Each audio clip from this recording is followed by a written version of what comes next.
మీరు మా భవిష్యత్తు.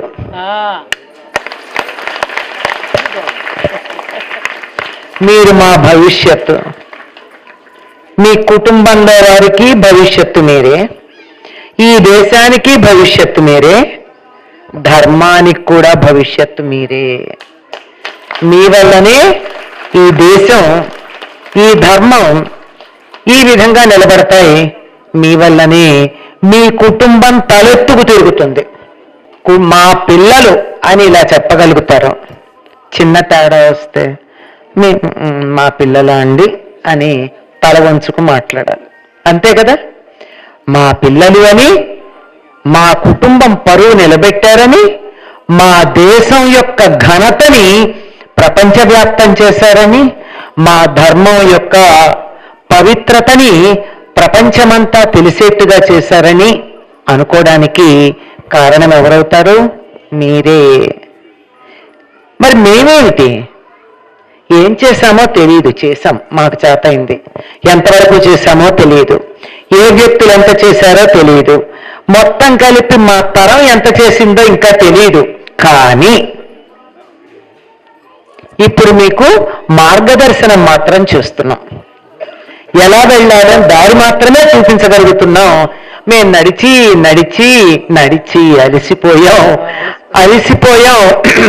అయినా ధర్మం మీద, దేశం మీద ఉన్నటువంటి అభిమానం అనాలా, అంతకు మించి ప్రేమ. భక్తి ముదిరితే ప్రేమ అండి. ఇష్టం ముదిరితే భక్తి, భక్తి ముదిరితే ప్రేమ, ప్రేమ ముదిరితే పిచ్చి. దేశం మీద, ధర్మం మీద ఉన్న అంతటి పిచ్చి అభిమానంతో మీరు ఈ విధంగా నడిస్తే బాగుంటుంది అని సూచనలు ఇవ్వడం మాత్రమే చేస్తున్నాం.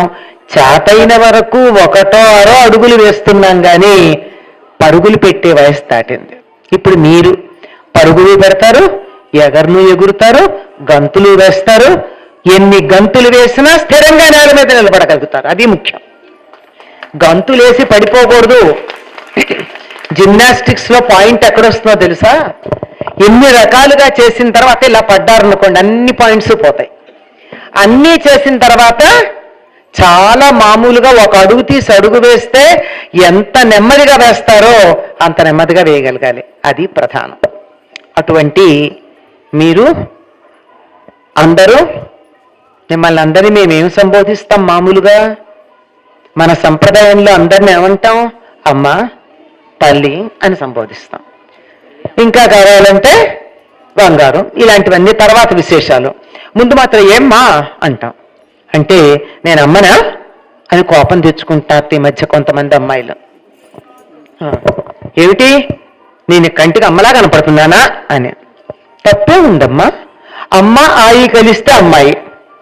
అమ్మాయి అంటే బాగానే ఉంది, కానీ అమ్మ అంటే సమస్య ఏమిటి? మీరందరూ కాబోయే అమ్మలు, అవునా కాదా? చెప్పండి, అవునా కదా? చేయొద్దండి.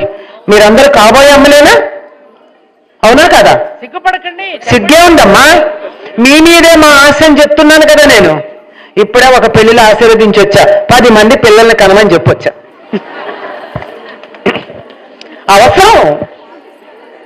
అవసరం అమ్మా. ఒకప్పుడు 3R2, తర్వాత 2R1, తర్వాత 1R1. ఇప్పుడు డింక్. తెలుసా డింక్ అంటే? Double income, no kid. ఇది ఎవరు పాటిస్తున్నారు?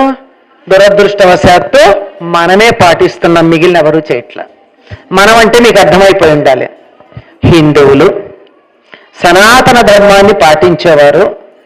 సనాతన ధర్మం అంటే దేవుడి మీద నమ్మకం కలవాళ్ళు, ముఖాన బొట్టు పెట్టుకునేవాళ్ళు, పునర్జన్మని నమ్మేవాళ్ళు, ధర్మ మార్గంలో నడుద్దాం అనుకునేవారు, అధర్మం వైపుకు వెళ్ళడం ఇష్టం లేని వాళ్ళు, ఇట్లాంటి వాళ్ళు. వీళ్ళు మాత్రమే ఇది పాటిస్తూ ఉంటే దీనికి వ్యతిరేకమైనటువంటి సంఖ్య పెరుగుతోంది కదా. పోన్లేండి, 10 మంది వద్దు, కానీ కనీసం 4 కనేయండి. మేము బతికుంటే చూస్తాం. ఒక్కొక్కళ్ళు మా 4వ బిడ్డ అని చెప్తే చూసి అప్పుడు లేని మీసాలు మెరేసుకుంటాం. వచ్చేస్తే నాకు అప్పటికి మా మాట విని పిల్లలు ఇంత మంచి పని చేశారు కదా అని కదా. అంచేత మీరందరూ అమ్మలమ్మ. అమ్మ అన్నప్పుడు ఏమిటంటే మొట్టమొదటి గుర్తుపెట్టుకోండి, ఎట్టి పరిస్థితుల్లో అమ్మని అమ్మే అని పిలవండి. ఇంకో పదం వద్దు. అమ్మలో అమృతం ఉంది. మనం పిలిచే పదంలో దానికి వ్యతిరేకమైనటువంటి అర్థం ఉంది. అందువల్ల దాన్ని పక్కన పెడతాం. అంతే కదమ్మా, దాని వ్యతిరేకం.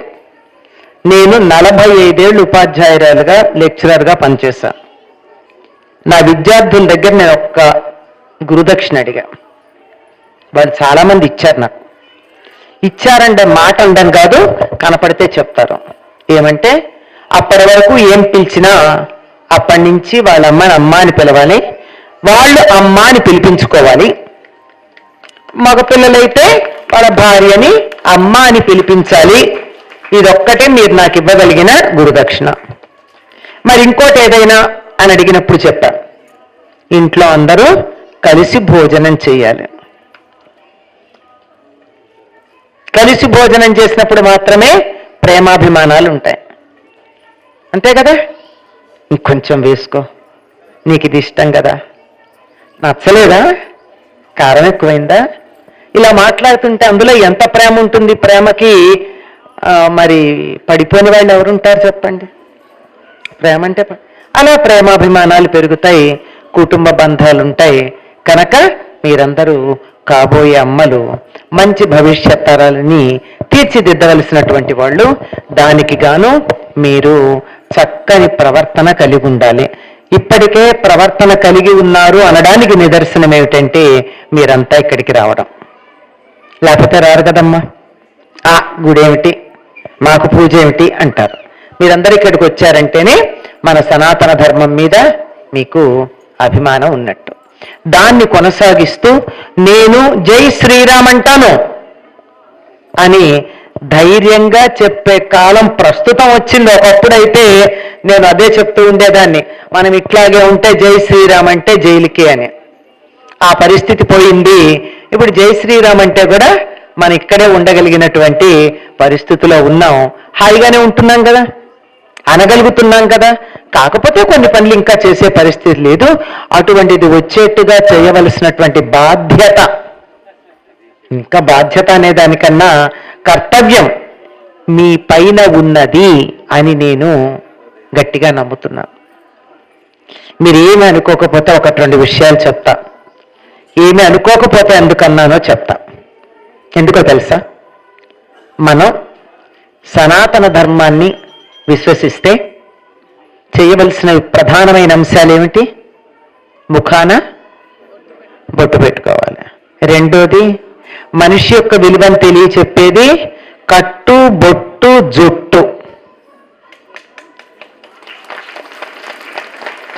అందం కూడా దానివల్లే. ఏ తెగకి చెందిన వాళ్ళు అనేది తెలిసేది దానివల్లే. అడ్డబొట్టు పెట్టుకున్నారా, నిలువు బొట్టు పెట్టుకున్నారా, గంధం పెట్టుకున్నారా, సింధూరం పెట్టుకున్నారా, చాదు పెట్టుకున్నారా, ఇవన్నీ బట్టి వాళ్ళ విషయం తెలిసిపోతుంది. ఇంట్లో అశుభమా శుభమా అన్నది కూడా ముఖం చూస్తే చెప్పేస్తాం. అది పెట్టుకోవడం వల్ల ఇదేదో హిందూ మతానికి చెందిందని అనుకుంటున్నారా? కాదు. అది పెట్టుకోవడం వల్ల ఏం జరుగుతుంది? ఇక్కడ పిట్యూటరీ బాడీ అనేది ఉంటుంది శరీరంలో. ఆజ్ఞా చక్రానికి సరిగ్గా స్ట్రైట్ లైన్ గీస్తే పిట్యూటరీ బాడీ యాక్టివేట్ అవుతుంది. దీనికి కొద్దిగా పైన ఇక్కడ పీనియల్ గ్లాండ్ ఉంటుంది. ఈ రెండింటికి కనెక్షన్ రావాలి అంటే, ఇది వచ్చి మళ్ళీ ఆజ్ఞాచక్రం దగ్గర ఇక్కడ కలవాలంటే, ద హయ్యర్ ట్రయాంగిల్ ఏర్పడాలంటే ఇక్కడ దీన్ని యాక్టివేట్ చేయాలి. కరెక్ట్గా ఇక్కడ ఈ 2 కనుబొమ్మలు ఇలా కలిస్తే ఒక స్ట్రైట్ లైన్ గీస్తే పై భాగాన్ని ఎక్కించగా ఇక్కడ చిన్న డిప్రెషన్ లాంటిది ఉంటుంది ఎముక మధ్య. అక్కడ దానివల్ల ఏం జరుగుతోంది? ఏదో ఇది మేము ఎవరు ఏమనుకోకుండా పెట్టుకున్నదే కానీ స్నానం చేయగానే తప్పనిసరిగా పెట్టుకోవాల్సింది ఇక్కడ కుంకుమ. సరే, దానివల్ల ఇంకా చాలా ప్రయోజనాలు ఉన్నాయి. అది ఎప్పుడన్నా మాట్లాడుకుందాం. మంచిదని మాత్రం తెలిసింది కదా. ఆజ్ఞాచక్రం దగ్గర ఉంటే శరీరంలో ఉన్నటువంటి 72,000 నాడులు ప్రచోదనం అవుతాయి. అంటే చాలా చురుకుగా ఉంటాం. ఎక్కడ ఏమాత్రం బద్ధకం కానీ బుర్ర సరిగ్గా పంచి అబ్బా నాకు తెలుసు బయటకు వచ్చా గుర్తొచ్చింది పేపర్ హాల్లో సబ్మిట్ చేశాక అని కన్ఫ్యూజ్ అవ్వడం కానీ ఉండదు. బయటకు వచ్చా గుర్తొద్దాం దుంపదేక అక్కడ రాదు. పేపర్ ఇచ్చేసి బయటకు వచ్చేసాక ఈ క్వశ్చన్కి ఆన్సర్ తెలుసు కదా అని చేతులు ఇట్టిట్టిట్టిట్టు అనుకుంటే ఏం లాభం? అక్కడ ఇట్లా అంటే అక్షరాలు పడేది, ఇక్కడికి వచ్చి ఇట్లా అనుకుంటే ఏం లాభం? అక్కడ సమంగా పనిచేయాలంటే మనకి ఇక్కడ ఆజ్ఞాచక్రం పనిచేయాలి. అందుకే ఏమనేవాళ్ళు, గుడికి వెళ్ళి దండం పెట్టుకుని బొట్టు పెట్టుకెళ్ళండి దేవుడు బొట్టు అని. అంటే దేవుడు బొట్టు పెట్టుకోవడంలో ఎంత సైన్స్ ఉందో చూడండి. ఇది ఇట్లా ఉంటే, రెండోది బొట్టు పెట్టుకున్నాం కదా, కట్టు. మన కట్టు మన యొక్క వ్యక్తిత్వాన్ని తెలియ చెప్తుంది.